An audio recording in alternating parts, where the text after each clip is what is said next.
जय जिनेन्द्र। मैं रेखा खारीवाल तिरुवल्लुर से 25 बोल का 8वां बोल है। 8वां बोल है योग 15। 1 मिनट के लिए वीडियो पॉज होगा, आराम से जिसको भी स्क्रीनशॉट लेना।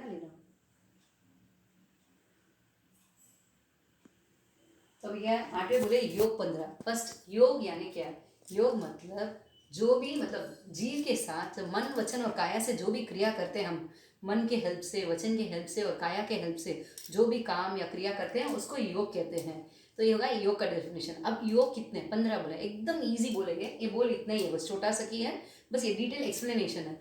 तो यह योग मतलब योग कितना? टोटल 15 बोली मैं अभी।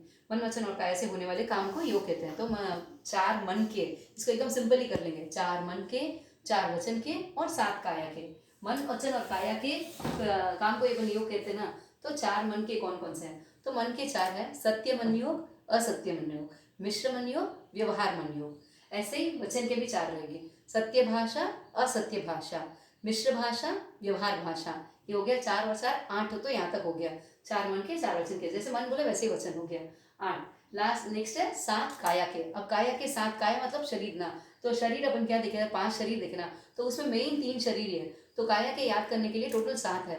तो पहले औदारिक का योग, फिर औदारिक मिश्र का योग, मतलब उसका मिक्स होना, औदारिक मिश्र का योग, वैक्रिय का योग, वैक्रिय मिश्र का योग, आहारक का योग, आहारक मिश्र का योग। ये 6 तो पूरा शरीर के हो गए। और लास्ट है कार्बन, तेजस अलग से नहीं रहता है, इसके लिए कार्बन का योग, क्यों? तो कर्म ही अपन को लेके जाता है एक जगह से दूसरी जगह।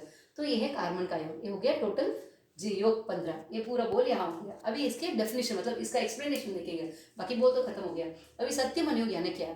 सत्य मन योग यानी पदार्थ के यथार्थ स्वरूप का चिंतन करना। जो पदार्थ जैसे है उसको वैसा ही चिंतन करना। चिंतन करना मन योग कहते हैं, मन में चिंतन करना। ये हो गया सत्य मन योग। नेक्स्ट है असत्य मन योग। असत्य मन योग यानी जिस प्रकार से वस्तु का स्वरूप ही नहीं है, मतलब वो चीज वैसी है ही नहीं है, लेकिन हम उसको ऐसे इमेजिन करते हैं, तो वो है असत्य मन योग। नेक्स्ट है मिश्र मन योग। मिश्र मन योग यानी जिसमें सत्य भी है, सत्य भी हो और असत्य भी है, दोनों मिक्स है, वो है मिश्र मन योग। और व्यवहार मन योग। व्यवहार मन योग ना तो सत्य है वो चीज और ना वो असत्य है। एग्जाम्पल इसको समझने के लिए, जैसे हम मन में सोचते हैं कि मेरे को आटा पिसाना है, ऐसे सोचते हैं, लेकिन ये क्या सही है? हम आटा नहीं पिसाते, गेहूं पिसाते हैं, लेकिन मन में क्या सोचते हैं? मेरे को आटा पिसाना है।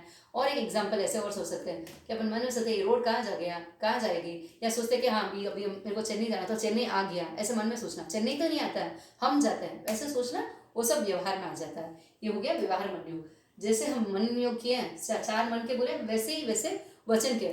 सिर्फ इसमें यही डिफरेंस है कि मन योग में अपन चिंतन करते हैं, सत्य के बारे में चिंतन करते हैं, असत्य के बारे में चिंतन करते हैं, मिश्र के बारे में चिंतन करते हैं, व्यवहार के बारे में चिंतन करते हैं। लेकिन वचन योग में सब बोलना है, सत्य बोलना, असत्य झूठ बोलना, मिश्र सत्य भी रहना और असत्य भी रहना, वो मिश्र है। और 8वां है व्यवहार भाषा। व्यवहार भाषा है ना, किसी को पूछ सके रोड कहाँ जा रहा है, चने आगे क्या, ऐसे सब पूछना, वो सब व्यवहार भाषा। ये हो गए 8 पूरे खत्म योग के। अब नेक्स्ट है औदारिक कायोग यानी क्या? कायोग यानी जो भी शरीर से काम होता है उसको सब बोलते हैं। जैसे अपन शरीर पाल करना, औदारिक कायोग। जब औदारिक कायोग यानी जो औदारिक शरीर से होने वाला है, जब एक जीव उत्पन्न होता है ना, शरीर पर्याप्त पूर्ण होने के पहले, जब पर्याप्ति 6 देखे ना अपन, वो पर्याप्ति पूर्ण होने के बाद शरीर, आहार पर्याप्ति, शरीर पर्याप्ति, इंद्र प्राप्ति, श्वासोच्छ्वास प्राप्ति, भयावशा प्राप्ति, मन प्राप्ति, 6 पर्याप्ति पड़े।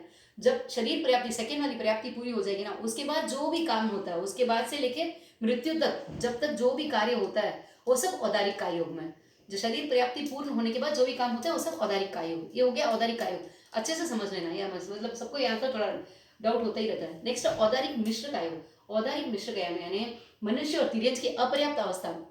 जब एक जीव मनुष्य गति या तिर्यंज गति में आता है, जब तक वो पूरी 6 पर्याप्ति, अभी जो बोली ना 6 पर्याप्ति, वो कंप्लीट नहीं करता है, उसकी बीच की अवस्था, जब तक उसका शरीर भी पर्याप्ति पूरी नहीं होता है, जब वो उत्पन्न, मतलब मनुष्य तिर्यंज की अपर्याप्त अवस्था में उत्पत्ति समय से लेकर जब उत्पन्न होता है उस समय से लेकर जब तक ये सेकेंड पर्याप्ति ना, शरीर पर्याप्ति पूर्ण नहीं हो जाती है, तब तक का अंतर मुहूर्त काल, उतना सा टाइम, वहां से लेके उत्पत्ति के लेके सेकेंड जो पर्याप्ति, शरीर पर्याप्ति पूर्ण नहीं होती है, वहां तक का समय है औदारिक मिश्र कायोग। मिश्र है ना भी औदारिक साइड जाने वाला है। अभी ये औदारिक मिश्र में और इजीली समझने के लिए, कब से कब औदारिक मिश्र रहेगा? जब मैं अभी 2 सेकंड पहले यहाँ बोली थी ना, शरीर पर्याप्ति से लेके जब तक मृत्यु होती है, जब तक जो भी काम होता है वो सब औदारिक आयु। शरीर पर्याप्ति होने के पूर्व जब जीव उत्पन्न होता है तब से लेके पहले आहार पर्याप्ति, जब शरीर पर्याप्ति आ रही है उसके बीच के टाइम, आहार पर्याप्ति लेके शरीर के बीच के टाइम की अवस्था को औदारिक मिश्र कायोग कहते हैं। ये हो गया औदारिक मिश्र कायोग। नेक्स्ट है वैक्रिय कायोग। वैक्रिय कायोग सेम जैसे औदारिक है वैसे ही है, लेकिन विक्रे में अपन कौन सा देखे, किसका मेन शरीर रहता है, देवता और नारकी। मनुष्य तिर्यंश भी ले सकते हैं लब्धि से। तो देव नरक में शरीर पर्याप्ति से सेम, शरीर पर्याप्ति पूर्ण होने के बाद जो भी टाइम, मतलब शरीर पर्याप्ति से लेके उसकी मृत्यु तक देव नारकी जो काम करते हैं वो सब, जो भी क्रिया करते हैं, काम करते हैं, वो सब विक्रे का योग। या और एक स्पेशलिटी क्या है, मनुष्य और तिर्यंश को भी वैक्रे हो सकता है। तो मनुष्य और तिर्यंश जब वैक्रे पूर्ण करता है, मतलब वैक्रे शक्ति बना लेता है, उसके बाद से लेके जो क्रिया करता है वो सब वैक्रे का योग। ये हो गया वैक्रे का योग। अब नेक्स्ट वैक्र मिश्र का योग, सेम औदरिक मिश्र का योग जैसे ही है। नारकी देवता के अपर्याप्त अवस्था, मतलब जब नारकी और देवता में जाके जीव उत्पन्न होते हैं, जब उत्पन्न हुए वहां समय से लेके शरीर पर्याप्ति पूरी नहीं हुई ना, दूसरी पर्याप्ति तक, ये दोनों के टाइम के बीच में जो अंतर मुहूर्त का काल है, अंतर मुहूर्त यानी 48 मिनट्स के अंदर अंदर जो काल है, उसको कहते हैं वैक्रे मिश्र का योग। ये हो गया विक्रम मिश्र का योग। नेक्स्ट है आहार का योग।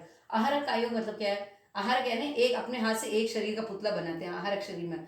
तो जब लब्धि द्वारा बनाए हुए पूर्ण आहारक शरीर से, जो भी अभी लब्धि से वो शरीर बनाते हैं, जो 14 पूर्वधारी मुनि है वो लब्धि से वो एक शरीर बनाते हैं अपने हाथ से, एक हाथ का स्फुटिक के समान, मतलब क्रिस्टल के जैसे शरीर बनाता है। वो जो शरीर बना के वो जाता है, वो काम जो शरीर बनाने के बाद जो काम होता है वो औदारिक आहार का योग। जो शरीर बनाने के पहले, आहारक शरीर बनने के पहले जो अवस्था है वो है आहारक मिश्र का योग। ये हो गया आहारक मिश्र का योग का भी डेफिनेशन।